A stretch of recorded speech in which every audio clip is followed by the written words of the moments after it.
Fala, peregrino, seja muito bem-vindo aqui ao canal Fatos Maçônicos. Hoje nós vamos bater um papo sobre o conceito, será que dá para pôr desse jeito, né? Mas sobre a questão de deficientes na maçonaria. O que eu tenho para falar sobre isso daí, né? Questão de deficientes na maçonaria.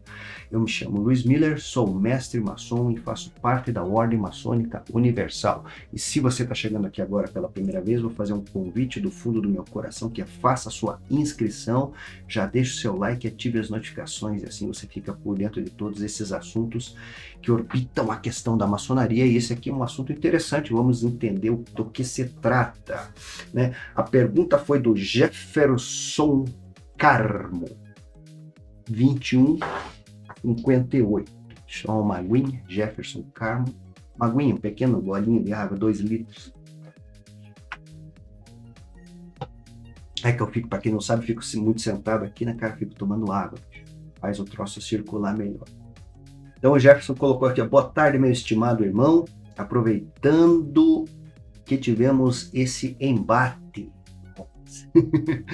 que diverge da maçonaria tradicional, que é no vídeo que eu fiz, a verdade sobre as mulheres na maçonaria. Existe maçonaria feminina? Então dá uma olhadinha nesse vídeo, tá no canal, aí tem muito material bacana para você aprofundar teu entendimento nisso daí aqui no canal, beleza?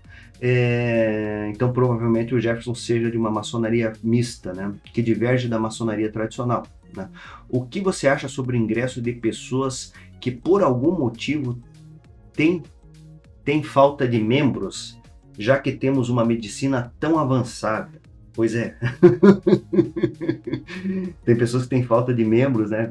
Então, o que acaba acontecendo? Vamos, para você que é de fora da maçonaria, só para você entender, né? Maçonaria é contemporânea, né? Vamos por aqui, ó. Eu sempre gosto de fazer um ponto limitador, né? Maçonaria contemporânea surgiu a partir de 1717, né? E a partir disso, 1723 surgiu lá a Constituição dos Maçons, lá do reverendo James Anderson. Então é regramento. Então primeiro surgiu o movimento, né? Depois surgiu o regramento para esse movimento. É assim que a coisa funciona, é um paradigma mundial isso daí. Então funciona desse jeito. Primeiro você monta o movimento, depois você faz o regramento, as diretrizes, certo? Ou às vezes pode andar concomitante, né? Na criação e no regramento. Basicamente acontece isso, né? Mas isso daí vai, que nem, por exemplo, o que eu quero dizer? Você pega a igreja, né, Igreja Católica Romana, só para fazer um exemplo, por exemplo, com perdão da redundância, né, você pega, primeiro surgiu a doutrina, Cristo, não sei o que, os bispos, os padres, etc e tal, né, e depois surgiram, né, os concílios, né, que justamente eram para debater esse tipo de coisa, e daí eles montaram o Código de Direito Canônico, que são os regramentos pormenorizados daquela determinada instituição. Então, beleza, maçonaria é a mesma coisa, né? Então, o que acontece? Como eu falei, surgiu na Inglaterra, tem um ponto limite base, né? Estruturalmente falando, existiam movimentos antes, existia, sim, só que não eram organizados, né? Então, a organização veio a partir do século XVIII. Depois veio a Constituição de Anderson, né? E daí, o que ele está falando, o Jefferson aqui, é justamente de um movimento de um norte-americano, que foi o Mackay, certo? Que fez um regramento, né, assim, os pontos, né, os marcos, os limites aonde não poderiam ser ultrapassados, né? E dentro desses limites ali existia, né, a proibição de mulheres, a proibição de pessoas com deficiência, como a gente fala hoje, certo? E de escravos, porque em 1850 nos Estados Unidos eram escravos. Isso daí é um só dos regramentos, é o de Mackay. Talvez seja o Landmark, né, a gente chama Landmarks de Albert Mackay. E talvez seja o mais conhecido, obviamente, mas existem outros. Existe do Pike, tem aqui no Brasil do Joaquim Gervais Figueiredo, lá na França existem outros regramentos também, né? Isso daí é adotado pela potência. Isso é adotado pela potência, é um regramento adotado. Claro que se adota a Constituição, né? E maçonaria é muita legislação. Se você pegar, por exemplo, no âmbito do Grande Oriente do Brasil, né? No âmbito do Grande Oriente do Brasil, né? Nós temos lá, no Poder Federal, nós temos Constituição Geral, né? Vou pôr assim desse jeito, que é a nossa Constituição Máter, né? Daí nós temos o RGF, que é o Regulamento Geral da Federação, certo? São dois. Daí nós temos a Constituição da Obediência Estadual, né? No caso que tem a Constituição do Grande Oriente do Brasil, Paraná, certo? E daí você tem a loja, você tem o estatuto da loja, o regimento interno da loja. Então, no mínimo, o maçom segue 5 regramentos, né? Que são gigantes, né? Isso aí é uma função, inclusive, de um cargo da maçonaria que o cara tem que saber de cor, não, mas tem que, sabe? É o orador, ele tem que conhecer toda essa legislação, né? Porque ele é o Ministério Público dentro da loja, né? Então é o cara que regulamenta para ver se está tudo andando em conformidade. Mas voltando ao assunto do vídeo, né? Vamos pegar aqui, eu coloquei aqui, ó, vamos pegar aqui, ó, eu coloquei aqui no meu Bing, não estou usando aqui nesse navegador, né? Eu gosto de usar esse Edge da Microsoft, né? Daí aqui você coloca aqui Landmarks de Mackay na maçonaria, isso é uma pesquisa, pode fazer no Google, né? Mas daí você vai entrar aqui na página do nosso querido Fernando, da Rede Colmeia, né? O Fernandinho da Rede Colmeia, Colasfiopo, certo? Então ele traz aqui uma matéria muito bacana, né? Novinha, né? 2002. Esse aqui é um guerreiro, esse é um guerreiro da maçonaria, né? E chegou alguém ali, minha mulher atende. Né? Então você tem os landmarks aqui, né? É um artigo que fala sobre os códigos e landmarks de Mackay. Bacana para você conhecer. Não dá para copiar? Pô, sacanagem. Ele postou isso aqui em 2015. Né? Desde 2013. Desde 13 de 4 de 2002. Né? E ele postou isso aqui em 2015.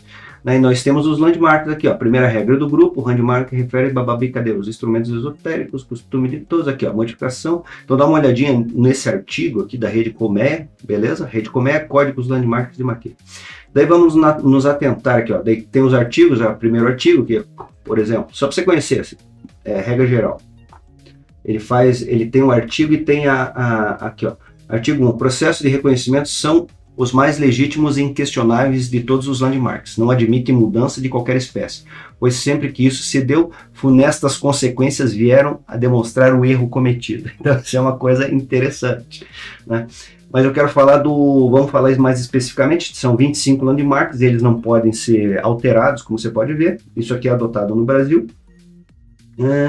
No 18º, se eu não me engano, certo? 18º, landmark, 16º, 7º, 8º. Aqui, ó, 18º artigo. Por esse landmark, os candidatos à iniciação devem ser isentos de defeitos ou mutilações, livres de nascimento e maiores. Uma mulher, um aleijado ou um escravo não pode ingressar na fraternidade. Né? Daí vem a anotação do 18º landmark. Essa habitação é a mais criticada pelos opositores dos landmarks. Eis que traz uma verdadeira marginalização dos ali enumerados, de defeitos ou mutilados físicos. Acapites de minutio máxima. O cachorro, chegou alguém aí, né? O cachorro fica desesperado. Né? Vestígio do direito romano que cogitava a escravatura, hoje inexistente, né? Então já traz o negócio. A maioridade e o ingresso de mulheres na fraternidade.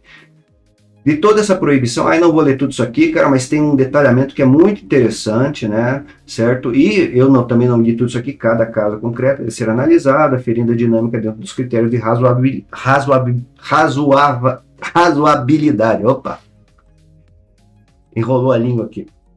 Então, o que acontece? E de fato existe, como você viu, né? Existe uma proibição, 18º landmark de Mackay, só que vamos entender que essa legislação é do século XIX, onde a mulher tinha um papel diferente, né? E, obviamente, daí nós temos as linhas da maçonaria que tratam dessa questão, linha tradicional, linha liberal, dentro da linha liberal, maçonaria mista, permite mulheres, e maçonaria feminina, exclusivamente de mulheres. Então, já não dá para aceitar esses landmarks, essas linhas aí, né? Existem maçonarias liberais que, obviamente, lidam, né, com os landmarks de Mackay. Utilizam isso daí. Mas em outras linhas mistas e femininas, não, né? Eles usam outros códigos, né? Até já tem uma entrevista que eu fiz com uma mestre maçom de uma maçonaria mista, que faz muito tempo, que é a irmã Melissa, né, no caso, né? Que eles utilizavam os landmarks de Albert Pike.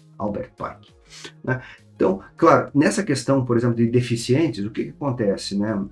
Tem que se observar, né? Tem que se ter o bom senso, porque precisa fazer algumas coisas, a maçonaria tem alguns critérios, e se a pessoa conseguir cumprir, né? O que é mais importante é a doutrina, né? Mas tem alguns critérios a serem cumpridos. Né? Se cumprindo isso daí, não há problemática com relação a isso. Né?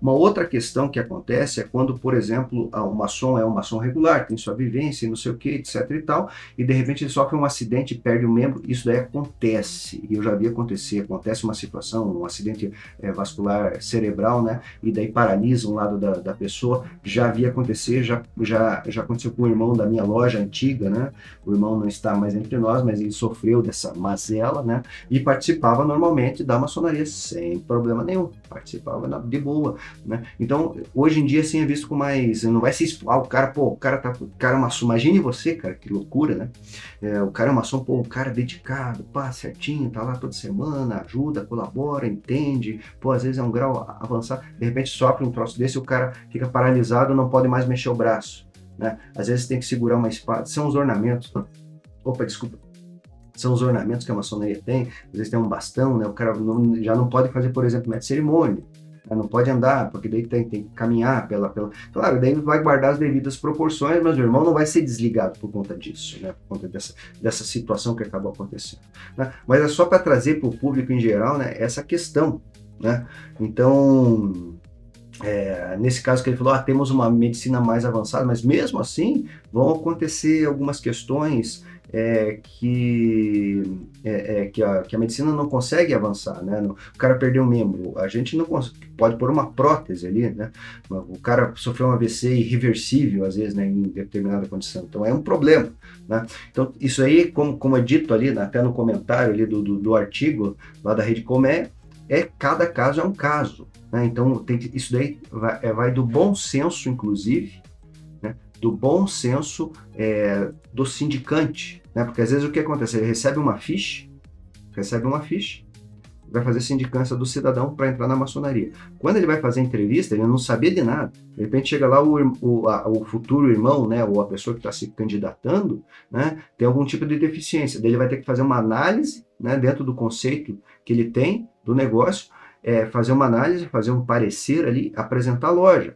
Esse cidadão que eu conversei está apto ou não está apto, ele tem determinada deficiência, mas isso pode ou não, né, sei lá, daí ele vai fazer sua consideração, influenciar no trabalho maçônico. Daí vai ficar a critério da loja, ou mesmo o irmão, né, ele pode chegar e falar, fiz a sindicância, o cidadão é assim, assim, assado, mas de forma nenhuma isso daí vai alterar a sua, vai ter qualquer tipo de prejuízo, quero dizer, com relação à maçonaria. Então, por mim está apto, ele faz o parecer ali, pá, senão matou a história, beleza?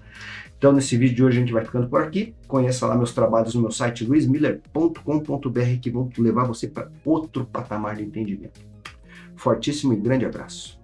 Milagres não existem e você sabe bem disso. Para tudo é necessário planejamento. Já pensou em fazer um planejamento financeiro? Ninguém melhor do que uma pessoa tecnicamente habilitada para isso. Por isso que eu tenho uma parceria com a Palladio Investimentos e Recursos Financeiros. Consulte um dos nossos especialistas. Ele vai lhe apresentar um plano concreto de planejamento e investimento que realmente pode mudar a sua vida, através do consórcio imobiliário de altos bens e serviços.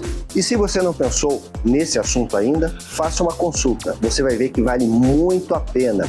Use o código 7777 no WhatsApp aqui embaixo. Palladio Investimentos e Recursos Financeiros. Um negócio de irmão para irmão.